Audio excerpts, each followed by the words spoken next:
우리가 지금 그 에베소서를 살펴보고 있는데 우리가 지금 살펴보고 있는 이 대목의 전체적인 단락이 5장 15절부터 6장 9절로 묶인다. 실제적인 내용이 하는 말씀을 드렸어요. 그래서 5장 15절부터 6장 9절이 전체적으로 보면 한 문맥입니다. 그 중에서 제일 중요한 원리가 뭐냐? 5장 18절에 나오는 오직 성령으로 충만함을 받으라 하는 것이고, 그 성령으로 충만함을 받는 것 가운데 최고봉이 뭐냐? 21절에 나오는 그리스도를 경외함으로 피차 복종하는 삶을 살아라 하는 것입니다. 그래서 그 피차 복종하는 그리스도 안에서 예수 그리스도를 섬기는 것처럼 살아가는 구체적인 예를 아내, 남편, 부모, 자식, 종, 상전 이렇게 예를 들어주고 있는 겁니다. 그러니까 이것은 그 실예일 뿐이지 요렇게만 해당이 되고 나머지는 상관이 없다, 그런 뜻은 아닙니다. 그래서 이 종과 상전의 이야기에서도 5절에 보면 뭐라고 나옵니까? 종들아 두려워하고 떨며 성실한 마음으로 육체의 상전에게 순종하기를 누구에게 하듯 하라? 주님에게 하듯 하라. 주님이라고 생각하고 하라. 제가 이제 이 말씀을 드릴 때 그런 예를 드렸어요. 육군 훈련소, 어디 신병 훈련소 들어가면 서로 이렇게 연습을 시키잖아요. 훈련병들이 서로 마주보게 하고 격리 연습을 시키고 차렷 연습을 시키고 뭐 총검술을 하면 총검술 연습을 시키고 연습을 시켜요. 서로 보면서 자세를 잡아주라고. 그러니까 이 땅에서 우리가 살아가는 삶의 구체적인 현장 속에서 우리가 만나는 그 사람들이 사실은 실제 우리가 복종해야 될 주된 대상은 아니에요. 주된 대상은 누구예요? 예수 그리스도입니다. 그런데 우리는 여기서 그 예수님 앞에 가서 할 것을 연습을 한다고요. 네, 연습 상대로 아내와 남편을 묶어주신 것이고, 부모와 자식을 묶어주신 것이고, 종과 상전을 묶어주신 겁니다. 우리가 이런 맥락에서 오늘 말씀을 살펴보면 좋겠습니다. 이 말씀을 또 너무 구체적으로 들어가서 혹은 오해한 나머지 목사님 이게 마치 이 성경에서는 노예 제도를 묵인하는 것 같습니다. 오히려 노예 제도를 잘한다고 하는 거 아닙니까? 이렇게 생각을 하는 사람도 있습니다. 그런데 그렇지 않습니다. 우리가 오늘 말씀을 통해서 여러분들이 이런 것에 대한 여러분들의 시각이 좀 정리가 됐으면 좋겠습니다. 로마서 13장을 우리 한번 가보십시다. 로마서 13장. 이제 오늘 말씀에는 성경에 있는 줄을 끼워 놓으시고 로마서 13장 한번 가보세요. 신약 257페이지. 257페이지.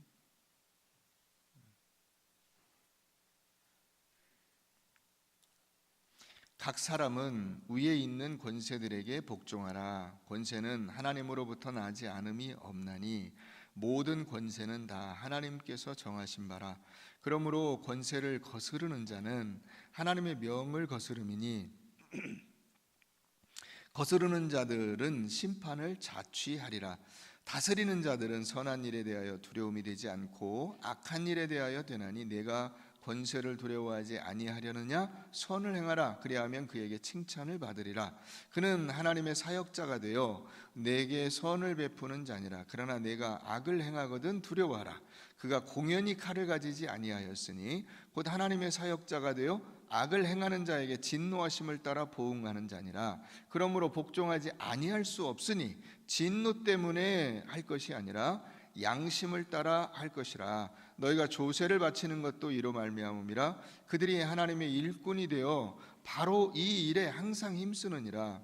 모든 자에게 줄 것을 주되 조세를 받을 자에게 조세를 바치고 관세를 받을 자에게 관세를 바치고 두려워할 자를 두려워하며 존경할 자를 존경하라. 이 글을 사도 바울이 쓸 때 황제가 누구냐면 네로입니다.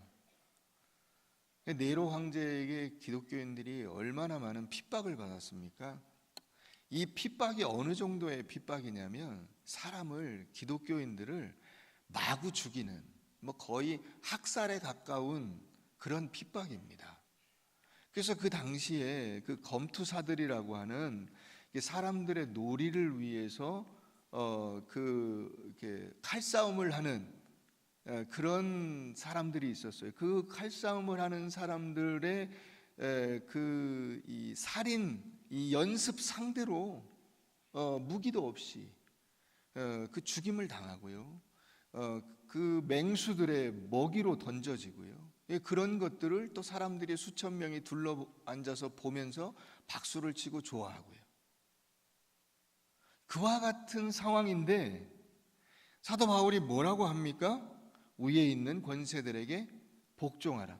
이런 그 고통을 주는 사람에게 그 권세를 주신 분이 하나님이다. 이렇게 얘기하고 있는 거예요. 그러니까 참 어떻게 보면 당황스럽습니다. 우리가 사회악이라든가 독재 정권이라든가 노동 착취라든가 노사 분규라든가 이런 것들에 대해서 어떻게 해야 합니까? 성경은 거기에 대해서 답을 주지 않습니다. 왜냐? 지금 이 세상에서 우리가 살아가는 이 상황이 훈련 상황이에요. 연습 상황입니다. 천국은 이 세상이 점점 좋아져서 천국이 되는 것이 아닙니다. 다시 말씀드려요. 천국은 여러분 이 세상이 발전하고 좋아져서 천국이 되는 것이 아니고요. 새 하늘과 새 땅을 하나님이 내려주신다고요.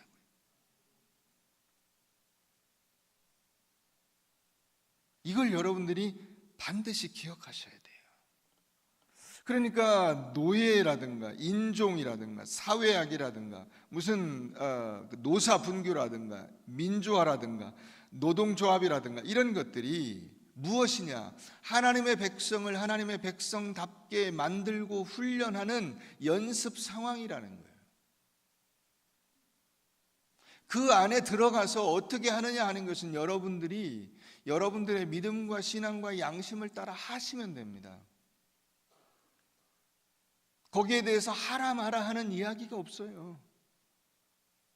제가 오늘 아침에 어떤 양복을 입을까? 양복이 뭐 2개밖에 없지만 하여튼 침 튀겨서 왼쪽이냐 오른쪽이냐 탁 튀겨봤더니 이쪽으로 튀겼어요. 그래서 제가 이걸 입고 왔습니다. 그럼 이걸 입고 오는 게 하나님이 정해주신 거냐? 아니에요. 제가 정해서 입고 오는 거예요. 이를테면 우리가 세상을 살아가면서 세상의 상황 속에서 무엇을 하느냐 하는 것은 그런 것과 같아요. 여러분들이 얼마든지 그런 것을 취사 선택해서 결정할 수 있습니다. 문제는 그 결정의 기준, 그 결정할 때 여러분들의 마음속의 생각이 뭐냐 하는 거예요. 왜 그런 결정을 했느냐? 주님에게 하듯 하는 마음으로, 주님을 대하는 그 자세로 그 결정을 했으면 되는 겁니다. 그런데 그것과 상관없이 내 욕심을 이루기 위해서 해서는 안 된다는 거예요. 취업이 안 됩니다. 야, 이게 뭡니까? 나라가 이게 뭡니까? 그게 우리를 궁극적으로 성장시킨다고요. 그게 대학에 떨어졌습니다. 재수하고 삼수했어요. 우리나라 교육제도가 이게 뭐냐? 그게 아니고 그것이 나에게 필요하다고요. 연습 상황이라는 것을 우리가 아셔야 돼요.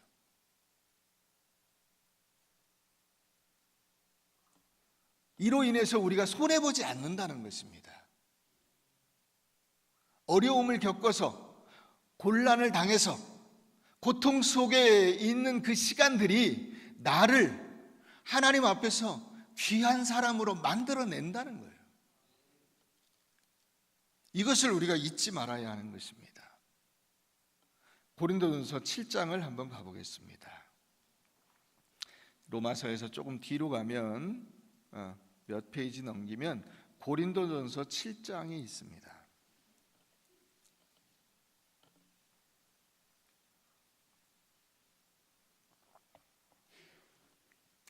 고린도전서 7장 20절입니다.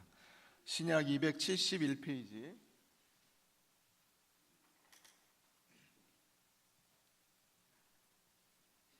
각 사람은 부르심을 받은 그 부르심 그대로 지내라.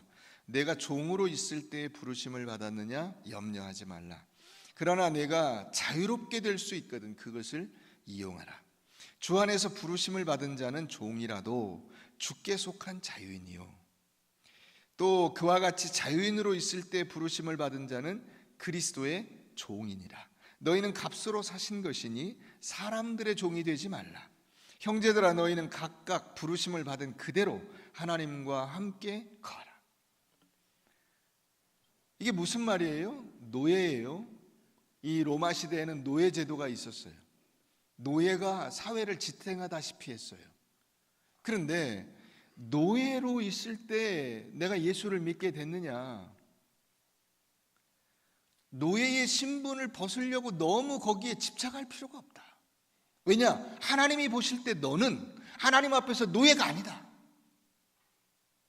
하나님의 자녀다. 자유인이다. 그러니 걱정하지 마라.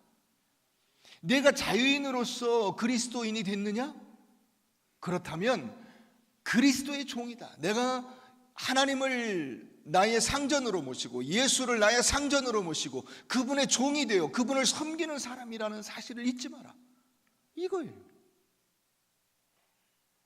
그러니까 이 땅에서의 상황이 여러분들이 직장에 다닌다고 해서 여러분들이 하급한 저급한 사람이 아니고 못난 사람이 아니에요. 누구를 거느린다고 해서 뛰어나거나 능력 있는 사람이 아니에요. 하나님 앞에서 아무것도 아니에요. 그거는 내가 그 안에서 나의 신앙이 어떻게 세워져 가느냐 하는 것이 훨씬 더 중요한 일이라는 거예요. 그러니까 내 밑에 누가 있다고 해서 우쭐할 필요가 없고 내 위에 누가 있다고 해서 굽신굽신할 필요가 없는 거예요. 이렇게 생각하지 않으면 여러분들의 인생이 참 힘들고 피곤해집니다. 근데 그것은 하나님께서 그렇게 하라고 원하신 것도 아니고 그렇게 하는 것이 하나님의 뜻이 아니라는 사실을 우리가 알아야 되는 거예요. 요즘에 인권 이야기합니다. 여러분, 인권이 어디서 나왔어요? 인권이 기독교에서 나왔습니다. 갈라디아서 3장 28절에 보면 그리스도 안에서 남자나 여자나 자유자나 종이나 이방인이나 유대인이나 가릴 것 없이 남녀노소 어느 누구든지 다 그리스도 안에서 하나예요. 하나. 이 개념으로부터 인권이 나오는 거예요. 그러니까 여러분, 이슬람에 인권이 있어요? 없어요. 인권이 없어요. 거기에는 뭐만 있습니까? 율법만 있어요.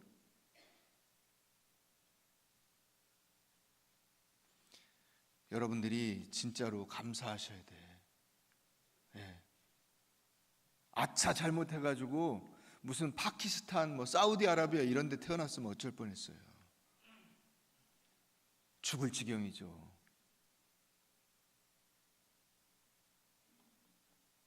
여러분, 기독교가 들어오기 전에 우리나라 상황을 한번 생각해 보세요. 그때 양반이 있고 쌍놈이 있었어요.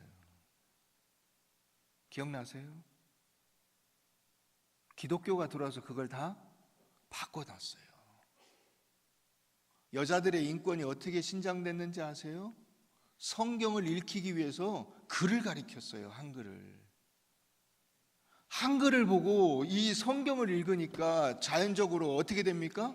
머리가 깨이는 거예요. 이게 인권의 바탕이에요.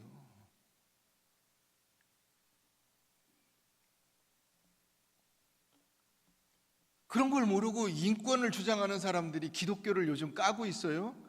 진짜 뭣도 모르는 사람들이에요. 기본적인 역사 공부가 안 된 사람들입니다. 어디서부터 인권이 왔느냐를 알아야 되는 거예요. 여러분, 기독교 신앙은 인권과 정의에서부터 시작된 것이 아닙니다. 모든 신앙의 시작은 어디서부터 시작이 되냐? 회개로부터 시작이 됩니다. 내가 죄인이라는 사실을 내가 깨닫고, 말씀을 들을 때 어떤 말씀을 듣습니까? 복받아라 이런 얘기를 듣습니까? 아닙니다.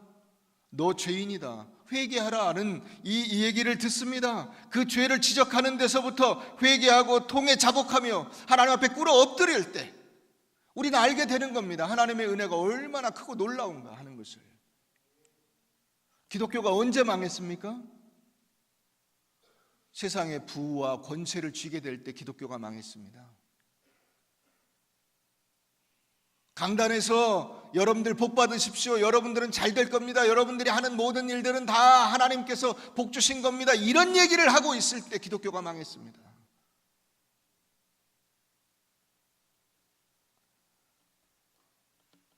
회개 운동이 일어나고 각성 운동이 일어나면 어떻게 되느냐? 사람들이 하나님을 궁금해합니다. 나에게 그런 은혜를 베풀어 주신 하나님이 누구시냐? 그분의 말씀이 과연 무엇이냐? 그래서 하나님의 말씀을 공부하게 된 겁니다. 그게 신학교예요. 하버드, 예일, 프린스턴 이런 데가 다 신학교입니다. 신학을 공부하다 보니까 인문학으로 범위가 넓어졌어요. 하나님께서 지으신 이 세상 속에서 하나님의 섭리는 무엇이며 하나님의 계획은 무엇이며 하나님께서 이 땅에 원하시는 일이 무엇인가를 연구하게 된 거예요.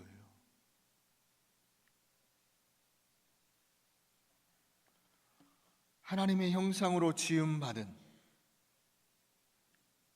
그 고귀한 인간, 그런데 그런 정도로 고귀한 게 끝이 아니라 예수 그리스도 독생자까지 아낌없이 내어주시는 이 인간이 얼마나 귀중하고 한 사람 한 사람이 대단한 존재인가, 여기서부터 인권이 나오는 거예요.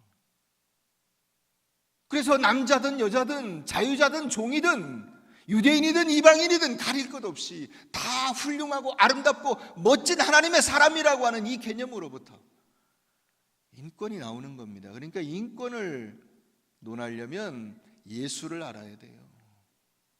예수님께서 우리에게 오셔서 어떤 일을 하셨는가를 알아야 그 다음부터 내가 소중하고 다른 사람이 소중하고 그 한 사람 한 사람을 내가 어떻게 섬겨야 하는가 하는 것이 나오는 겁니다.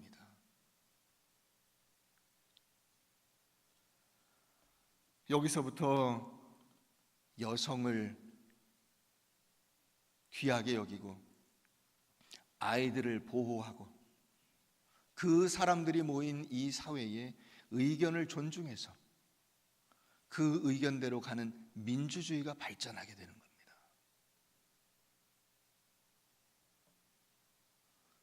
그러니까 신앙생활의 출발점은 예수를 만나 회개하고 하나님의 은혜를 알게 되는 거예요. 여러분, 우리 교회의 부흥의 그 원동력이 뭐냐? 무슨 프로그램입니까? 누가 와가지고 뭐 특강을 하고 막 그때 사람이 꽉 찼습니다. 옛날에 뭐 장경동 목사님 한창일 때 와가지고 그분 막 여기 있을 때 막 사람들이 여기 꽉 찼대요. 여러분, 그걸로 됩니까? 해보니까 됩니까? 안 됩니다. 예수 앞에 나와서 무릎 꿇고 회개하고 하나님의 은혜를 깨닫고 그분의 은혜를 내 입술로 고백하고 내가 그분을 따라 살고자 하는 그 결단과 결심으로 주님 앞에 나아갈 때 드디어 부흥의 역사가 일어나게 되는 거예요. 오늘 종들아, 상전에게 순종하라, 주님에게 하듯 하라, 이렇게 말합니다. 사회적인 환경과 구조, 역사적인 흐름이 한 개인이 하나님 앞에 부름받고 쓰임받는데 손해가 되느냐, 이익이 되느냐? 손해도 이익도 안 됩니다. 예를 들어 여러분들이 뭐 전 세계에서 제일 잘 사는 나라가 뭐 어딘지 모르겠어요. 무슨 북유럽의 어디인지 뭐 싱가포르인지 뭐 미국인지, 거기에 산다고 해서 여러분들에게 유익이냐? 혹은 여러분들이 가장 가난하고 보잘것없고 목숨이 파리 목숨처럼 왔다 갔다 하는, 예를 들어서 북한에 산다고 해서 여러분들에게 손해냐? 그렇지 않다는 겁니다. 영적으로 보면 그거는 큰 차이가 없어요.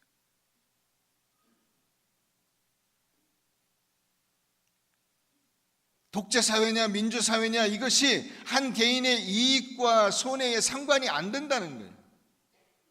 왜냐? 하나님께서 우리에게 가장 필요한 적절한 상황 속으로 밀어넣으신 것이라고 하는 겁니다.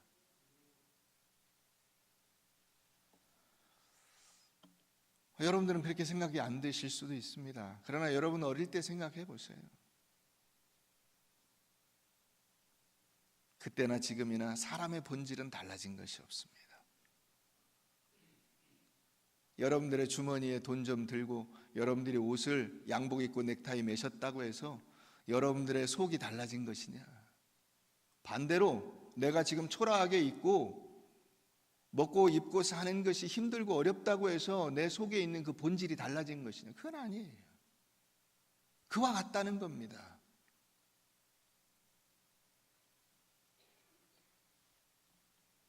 그렇기 때문에 내가 사업이 좀 잘 된다거나 혹은 대학에 직장에 붙었다거나 혹은 내가 사업이 안 된다거나 폭삭 망했다거나 지금 힘들고 어렵다거나 대학에 떨어져서 재수를 한다거나 취업을 준비하기 위해서 맨날 힘들고 어렵게 준비를 하고 있다고 해서 그것이 나에게 궁극적으로 손해가 아니라는 겁니다.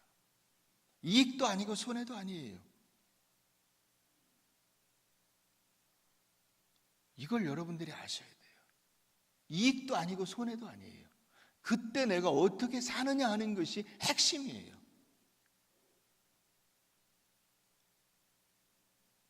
내가 지금 살아가고 있는 그 현실 속에서 내가 어떻게 그리스도인으로 살아가고 있느냐 하는 것, 이게 제일 중요한 거예요.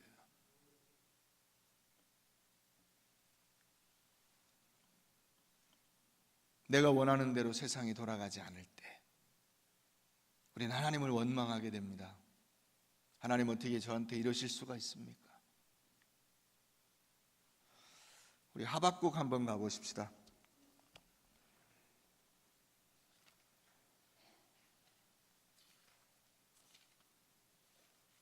아침 안 드셨죠? 호박국이 생각이 나는 하박국. 하박국 1303페이지 1장 한번 가볼까요? 1장. 하박국 1302페이지인가요? 그러면 네, 구약 1302페이지 하박국 1장 2절 가봅니다. 여호와여, 내가 부르짖어도 주께서 듣지 아니하시니 어느 때까지리까? 내가 강포로 말미암아 외쳐도 주께서 구원하지 아니하시나이다. 어찌하여 내게 죄악을 보게 하시며 패역을 눈으로 보게 하시나이까? 겁탈과 강포가 내 앞에 있고 변론과 분쟁이 일어났나이다. 이러므로 율법이 해이하고 정의가 전혀 시행되지 못하오니 이는 악인이 의인을 애워쌌으므로 정의가 굽게 행하여 짐이니이다. 하나님 도대체 이게 뭡니까? 하나님이 우주를 다스리신다며요.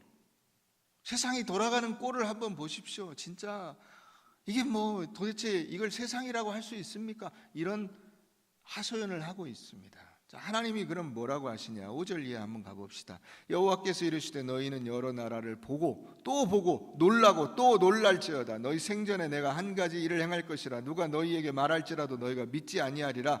보라, 내가 사납고 성급한 백성 곧 땅이 넓은 곳으로 다니며 자기의 소유가 아닌 거처들을 점령하는 갈대아 사람들을 일으켰나니 그들은 두렵고 무서우며 당당함과 위엄이 자기들에게서 나오며 그들의 군마는 표범보다 빠르고 저녁 이리보다 사나우며 그들의 마병 먼 곳에서부터 빨리 달려오는 마병이라 마치 먹이를 움키려 하는 독수리의 나름과 같으니라. 그들은 다 강포를 행하러 오는데 앞을 향하여 나아가며 사람을 잡아 모으기를 모래같이 많이 할 것이요 왕들을 멸시하며 백성을 조소하며 모든 견고한 성을 비웃고 흉벽을 쌓아 그것을 점령할 것이라. 그들은 자기들의 힘을 자기들의 신으로 삼는 자들이라. 이에 바람같이 급히 몰아 지나치게 행하여 범죄하리라. 뭔 얘기예요? 앞으로 훨씬 더 심할 것이다, 이렇게 말합니다. 훨씬 더 심할 것이다. 여러분, 북한하고 미국하고 전쟁 날지 모릅니다. 중국하고 우리나라하고 전쟁 날지도 모릅니다. 일본하고 우리나라하고, 일본하고 북한하고 전쟁 날지도 몰라요. 그건 알 수 없어요. 세상이 뭐 이렇습니까? 그랬더니 앞으로 더 심할 건데.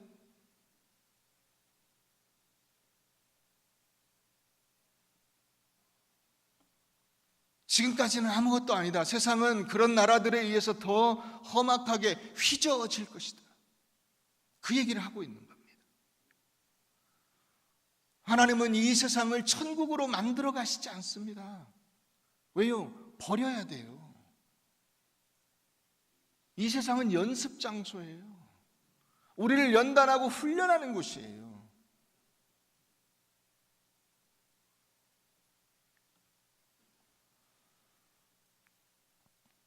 제가 여기 이제 우리 가끔 위문 가는 특수전 학교에서 96년도, 97년도 1년간 근무를 했어요.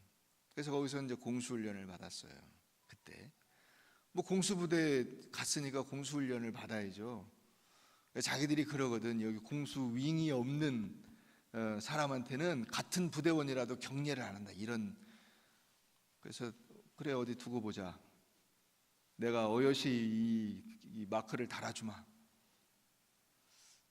거기서 말 그대로 뺑뺑이라고 하는 것을 거기서 돌았습니다. 열심히 훈련을 받고, 그래서 공수훈련 잘 마치고 윙을 달았어요. 그리고 이제 제가 그 부대에 근무하긴 하지만 그 훈련장에 자주 갈 일은 없어요. 근데 가서 보니까 내가 여기서 훈련을 받았구나. 여러분, 그런 거예요. 세상이라는 게. 여러분, 어린 시절 여러분들이 자랐던 곳에 가보셨어요? 엄청 그때는 컸는데 운동장이 막 굉장히 컸어요. 집이 엄청 컸어요. 근데 요즘 가서 보면 손바닥만 해요. 그게 훈련을 받는다는 게 그런 거예요.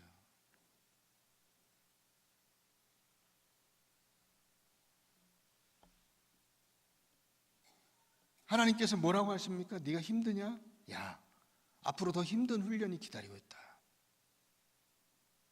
그런 거예요. 자, 그래서 1장을 이제 지나가서 2장 한번 가보세요. 내가 내 파수하는 곳에 서며 성루에 서리라. 그가 내게 무엇이라 말씀하실는지 기다리고 바라보며 나의 질문에 대하여 어떻게 대답하실는지 보리라 하였더니, 여호와께서 내게 대답하여 이르시되 너는 이 묵시를 기록하여 판에 명백히 새기되 달려가면서도 읽을 수 있게 하라. 이 묵시는 정한 때가 있나니 그 종말이 속히 이르겠고 결코 거짓되지 아니하리라. 비록 더딜지라도 기다리라. 지체되지 않고 반드시 응하리라. 보라, 그의 마음은 교만하며 그 속에서 정직하지 못하나 의인은 그의 믿음으로 말미암아 살리라. 여러분, 여기 이 믿음이라고 하는 단어가요, 로마서나 이 신약에 나오는 그 믿음이라고 하는 단어와 좀 뜻이 다릅니다. 이 단어는 에무나라고 하는 단어예요. 이 단어가 어디에서 맨 처음에 나오냐면 출애굽기 17장에서 맨 처음에 나와요. 거기에는 이 구약 성경에서 요 하박국 2장 4절에만 이 단어가 믿음이라는 말로, 우리말로 번역이 돼 있어요. 다른 데서는 다른 말이에요. 출애굽기 17장에는 뭘로 번역이 돼 있냐면 거기 그 아말렉과 이스라엘 백성들이 싸워요. 그런데 그 싸우는 그 이스라엘 백성들을 위해서 모세가 그 산에 올라가서 기도를 하잖아요. 이 손을 들고.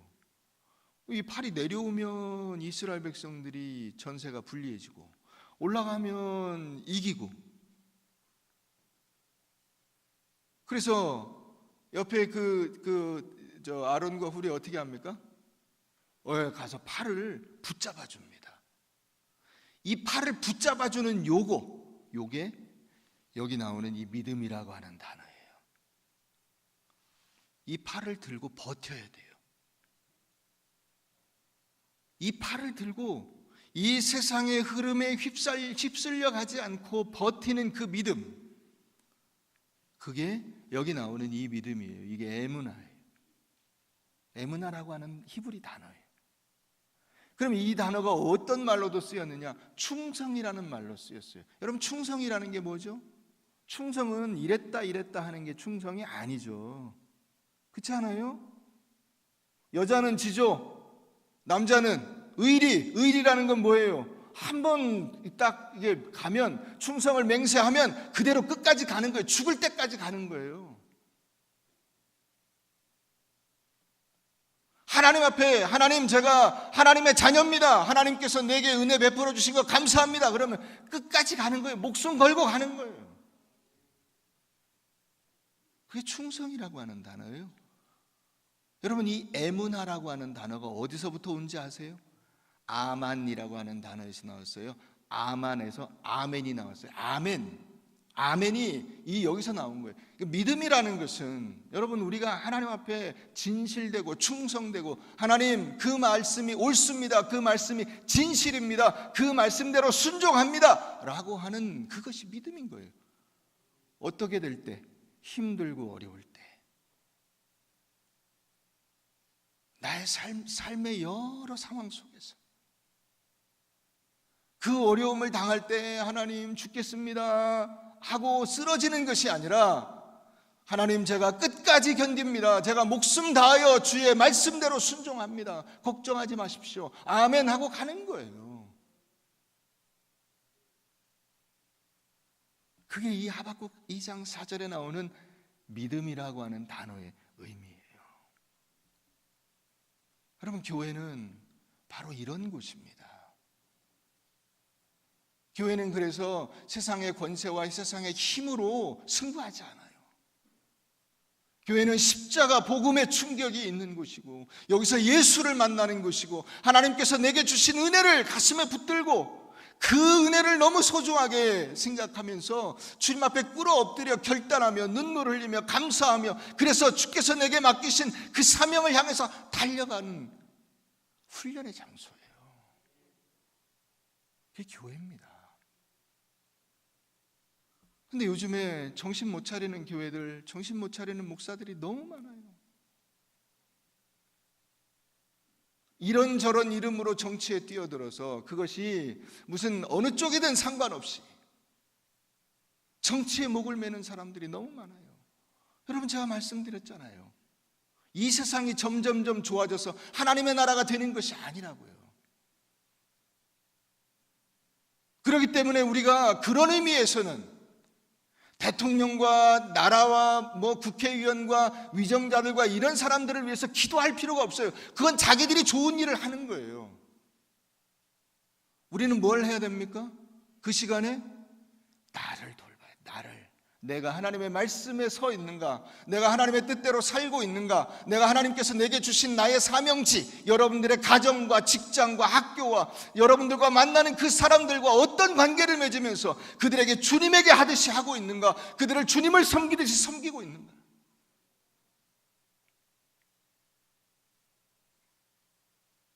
나라와 민족을 위해서 기도했습니다. 여러분들 자신을 위해서는요, 뭘 해야 될지 모르고 있잖아요. 내가 뭘 해야 될지를 모르고 있잖아요. 내가 뭘 해야 될지를 모르고 있는데 대통령을 위해서 기도하는 것이 무슨 의미가 있으며, 국회의원을 위해서 기도하는 것이 무슨 의미가 있어요? 남편으로서 내가 뭘 해야 될지를 모르고 있어요. 아내로서 내가 뭘 해야 될지를 모르고 있어요. 부모로서 내가 뭘 해야 될지를 모르고 있어요. 하나님 안에서 자녀가, 하나님을 믿는 자녀가 부모에게 어떻게 해야 되는지를 모르고 있어요.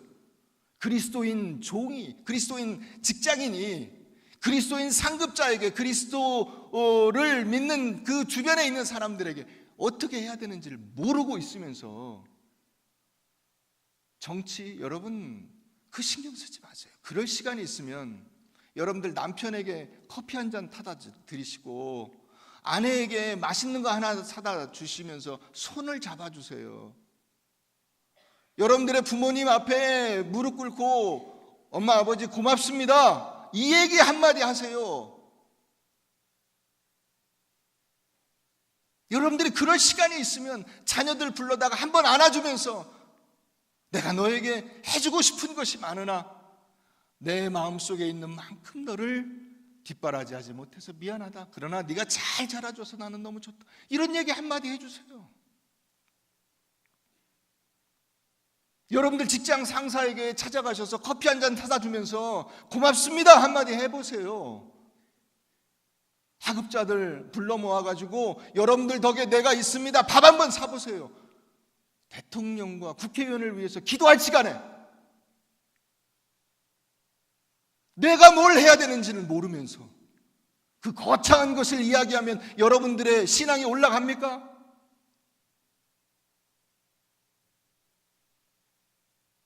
내가 뭘 해야 되는지를 알아야 된다고요. 그게 오늘 말씀이 우리에게, 그리고 이 5장 15절에서 6장 9절이 우리에게 말씀하는 거예요. 네가 어떻게 살아야 되는지를 알아라.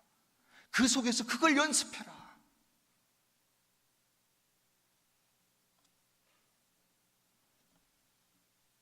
여러분, 국가가 예수님을 대신하는 거 아닙니다. 나라가 구세주가 아니라고요.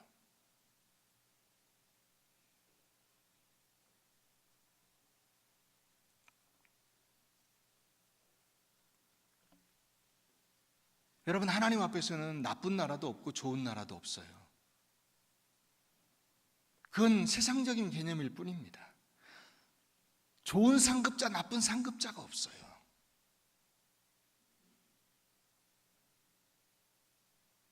여러분, 남자분들은 군대를 한번 생각해 보세요. 군대에 조교가 있습니다. 교관이 있어요. 좋은 교관, 나쁜 교관이 있습니까? 좋은 조교, 나쁜 조교가 있습니까? 아닙니다. 그냥 지나간 거예요. 그 사람들을 통해서 내가 만들어지는 겁니다. 그걸 모르니까 자꾸 좋다 나쁘다를 얘기하는 거예요. 그런 의미에서 보면 여러분, 좋은 남편, 나쁜 남편이 없고 좋은 아내, 나쁜 아내가 없어요. 그냥 그 사람은 하나님께서 나를 훈련시키기 위해서 이 땅에 나의 파트너로 보내주신 거예요.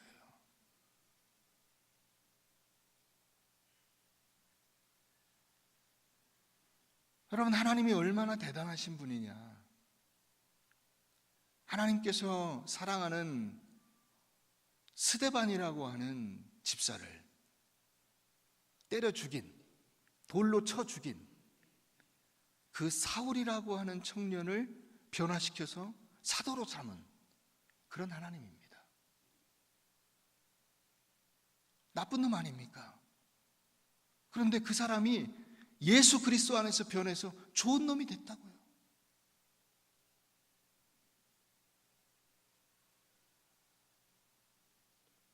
그래서 남을 비난할 필요가 없어요.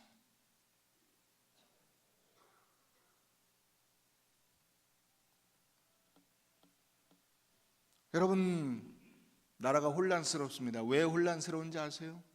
여러분들이 자꾸 거기를 들여다보고 있기 때문에 그렇습니다. 그거 들여다보고 있을 필요가 없어요. 여러분들 자신을 들여다보세요. 여러분들의 가정을 들여다보시고 여러분들의 직장이라고 하는 그 상황을 들여다보세요. 하나님이 여기서 나를 어떻게 훈련시키는가, 이걸 보셔야 돼요. 나라의 운명은 정치적인 민주화나 선거 제도나 검찰 개혁이나 통일이나 이런 데 있지 않습니다. 우리들이 신자답게 성도답게 사느냐 아니냐, 거기에 있는 거예요. 하나님께서 아브라함에게 말씀하셨습니다. 내가 소돔과 고모라를 멸망시킬 것이다. 아브라함이 하나님 앞에 하소연을 하죠. 하나님, 거기에 의인이 50명이 있어도 멸망시킬 겁니까? 아니지. 40명이 있어도 멸망시킬 겁니까? 아니지 해서 10명까지 내려왔어요. 의인 10명이 있으면 내가 멸망시키지 않는다.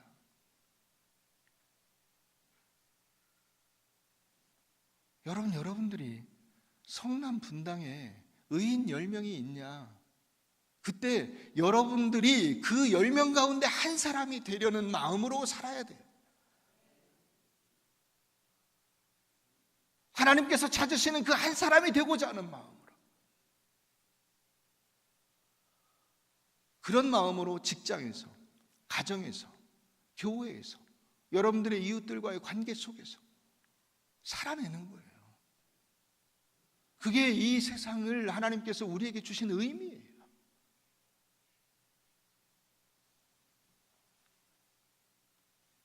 연극에서 등장인물들이 나옵니다. 뭐 영화로 쳐도 마찬가지예요. 여러분, 그 영화 혹은 연극에서 그 연극 상황 속에서 제일 높은 사람이 항시 주인공이 아닙니다. 주인공은 그 밑에 누군가, 어느 누군가, 어떤 때는 제일 못난 사람이 주인공일 수가 있어요. 요셉이 보디발의 집에 노예로 끌려갔습니다. 겉으로 보기에 보디발은 바로의 경호실장이에요. 어마어마한 사람이죠. 그 사람에 의해서 이 애굽이라고 하는, 이집트라고 하는 나라가 지금 막 움직여지고 있는 거잖아요. 그런데 주인공이 누구예요? 그 시대 속에 요셉입니다. 같은 이집트 사람도 아닌 저 어디 뭐 되지도 않는 나라, 그런 나라, 들어본 적도 없는 나라, 그런 나라에서 온 보잘것없는 어린애가 그 시대의 주인공이라고요.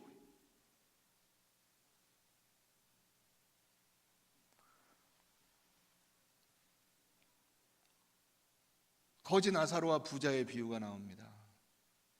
부자는 날마다 잔치를 벌이고 호화로이 연락하는데 나오죠? 매일같이 파티를 열어요. 거기 오는 그 파티 손님들이 막 어마어마하겠죠. 주인공이 누구예요? 그 집 앞에 개들이 먹는 것을 같이 주워서 먹고 있는 거지가 주인공.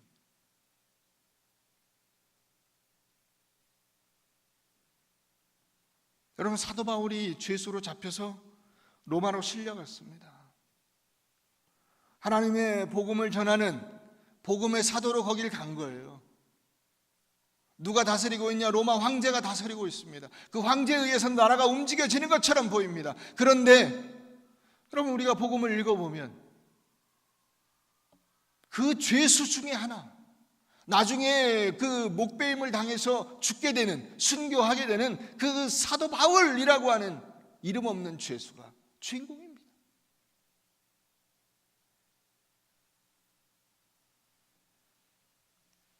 그가 만약에 잡혀가면서 내가 왜 죄수여야 하는가? 내가 뭘 잘못했는가? 너희들이여 모두 봉기하라. 너희는 죄수가 아니다. 뭐 이런 얘기하면 그게 하나님이 원하시는 겁니까? 아닙니다. 사랑하는 여러분, 종과 상전이라고 하는 것은 연극 무대의 배역일 뿐이에요. 우린 그 역할을 하는 겁니다. 악인은 악한 모습으로 자기 역할을 하는 것이고, 우리는 그리스도인으로 선한 모습으로 내 역할을 하는 겁니다. 아내는 아내 역할을 하고 남편은 남편 역할을 하는 거예요. 거기에 대해서 뭐라고 내가 할 필요가 없어요. 당신 똑바로 해, 이 얘기를 할 필요가 없어요. 내가 잘하면 됩니다. 내가 그 아내 역할을 하고, 내가 남편 역할을 하고, 내가 부모 역할을 하고, 내가 자식 역할을 똑바로 하면 됩니다. 예수님을 대하듯이.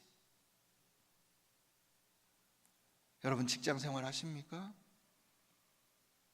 우리가 직장이든 교회든 어디든 가서 보면 제대로 된 사람이 없어요. 교회에 여러분 목사 같은 목사 보셨습니까?